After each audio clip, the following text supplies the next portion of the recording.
Assalamualaikum warahmatullahi wabarakatuh. Perkenalkan, nama saya Neneng Tiara, mahasiswa semester 3 dengan NIM 24110031. Di sini saya akan membahas tentang ITIL versi 4. Apa itu ITIL? ITIL adalah singkatan dari Information Technology Infrastructure Library, yaitu kerangka kerja atau framework yang diakui secara internasional yang terdiri dari serangkaian praktik terbaik untuk mengelola layanan IT atau TI Service Management atau ITSM. Tujuan utama ITIL adalah untuk membantu organisasi memberikan nilai bisnis yang maksimal dari layanan TI mereka dengan memastikan layanan tersebut selaras dengan kebutuhan bisnis dan berfokus pada pengalaman pelanggan. Sekarang kita masuk ke pembahasan sejarah dan perkembangan ITIL. ITIL telah mengalami evolusi signifikan sejak awal kemunculannya. Yang pertama itu ada ITIL versi 1 di akhir tahun 1980-an.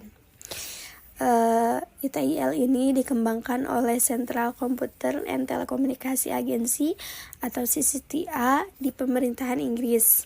Tujuannya untuk menanggapi rendahnya kualitas layanan TI yang diadakan oleh pemerintah dengan mendokumentasikan serangkaian praktik terbaik untuk mengelola infrastruktur TI.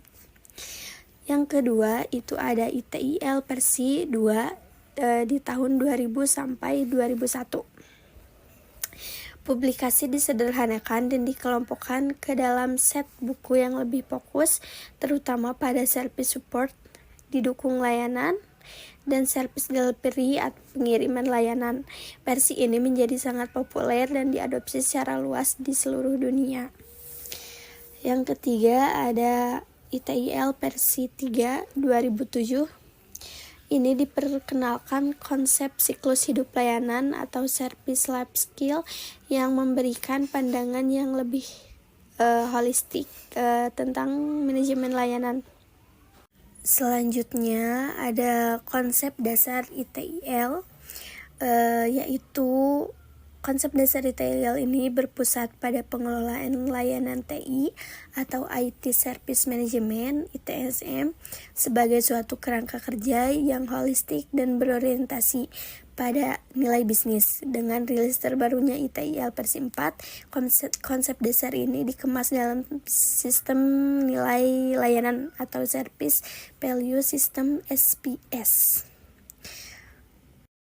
Lalu, mengapa ITIL digunakan? Sebelumnya, ITIL digunakan oleh organisasi di seluruh dunia, baik sektor publik maupun swasta, karena ITIL menyediakan kerangka kerja praktik terbaik yang terstruktur untuk mengelola layanan teknologi informasi. Penggunaan ITIL bertujuan untuk mengatasi masalah umum dalam TI dan memberikan manfaat strategis yang signifikan bagi bisnis. Berikut adalah alasan-alasan utama mengapa ITIL digunakan. Yang pertama itu untuk menyelaraskan TI dengan tujuan bisnis. ITIL memastikan bahwa semua aktivitas TI berorientasi pada penciptaan nilai yang diukur dari perspektif pelanggan dan mendukung strategis bisnis bagi keseluruhan.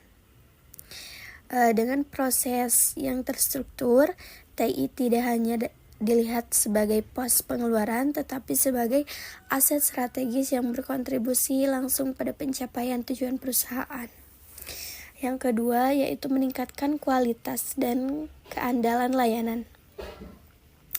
Menyediakan cara yang terstandarisasi dan cepat untuk memulihkan layanan dari gangguan minimal dampak negatif dan penggunaan bisnis. Berfokus pada identifikasi dan eliminasi akar penyebab insiden, mencegah masalah yang sama terjadi berulang kali, memastikan bahwa layanan yang diberikan memenuhi tingkat kualitas yang disepakati dengan pelanggan SLA. Yang ketiga yaitu mencapai efisiensi operasional. ITIL menawarkan praktik yang telah teruji dan disepakati oleh global, memungkinkan organisasi untuk mengadopsi proses yang terdefinisi dengan baik dan menghilangkan pekerjaan yang berulang. Proses ITIL membantu mengoptimalkan pengguna sumber daya TI, mengurangi pemborosan, dan menekan biaya operasional. Yang keempat, ada mengelola resiko dan perubahan. Praktik ITIL seperti Service Continuity Management dan Information Security Management membantu mengidentifikasi, menilai, dan mengelola risiko yang dapat mengganggu layanan. Menyediakan mekanisme terstruktur untuk mengelola dan mengimplementasikan perubahan pada layanan TI dengan risiko gangguan minimal. Yang kelima, ada meningkatkan kepuasan pelanggan dan hubungan. Ini ada dokumentasi yang jelas dan peran yang terdefinisi meningkatkan transparansi dalam operasi TI. Pengalaman pengguna yang lebih baik dengan proses request fulfillment dan service desk yang efisien. Pengguna mendapatkan layanan yang lebih cepat, lebih konsisten, dan lebih profesional. Lalu ada mendukung perbaikan berkelanjutan, yaitu ITIL mendorong budaya perbaikan yang berkelanjutan berdasarkan siklus plan DO checks, memastikan bahwa layanan dan proses TI terus berkembang dan beradaptasi dengan kebutuhan bisnis dan teknologi yang terus berubah. Jadi, singkatnya ITIL ini digunakan untuk membantu organisasi beralih dari sekadar memperbaiki TI menjadi menyediakan layanan TI yang berkualitas dan strategis, yang pada akhirnya akan meningkatkan nilai bisnis dan daya saing mereka. Selanjutnya ada komponen utama dari ITIL versi 4. ITIL ini dikelompokkan dalam sistem nilai layanan, Service Value System atau SPS, yang berfungsi sebagai model holistik tentang bagaimana semua komponen dan aktivitas organisasi bekerja sama untuk memfasilitasi penciptaan nilai. Ada 5 komponen utama SPS ITIL versi 4, yaitu yang pertama ada prinsip panduan. Ini adalah seperangkat rekomendasi non-preskriptif atau tidak mengikat yang dapat digunakan oleh organisasi dalam situasi apapun. Prinsip ini memandu semua keputusan dan aktivitas manajemen layanan. Yang kedua ada tata kelola. Ini mengacu pada metode yang digunakan organisasi untuk mengarahkan dan mengendalikan kegiatannya. Tata kelola memastikan bahwa SPF sejalan dengan strategi dan kebijakan organisasi serta mencapai tujuan yang ditentukan. Lalu yang ketiga adalah rantai nilai layanan. Ini adalah model operasi inti ITIL. SPC adalah serangkaian kegiatan yang saling terhubung yang dilakukan organisasi untuk menciptakan dan memberikan produk dan layanan kepada konsumen.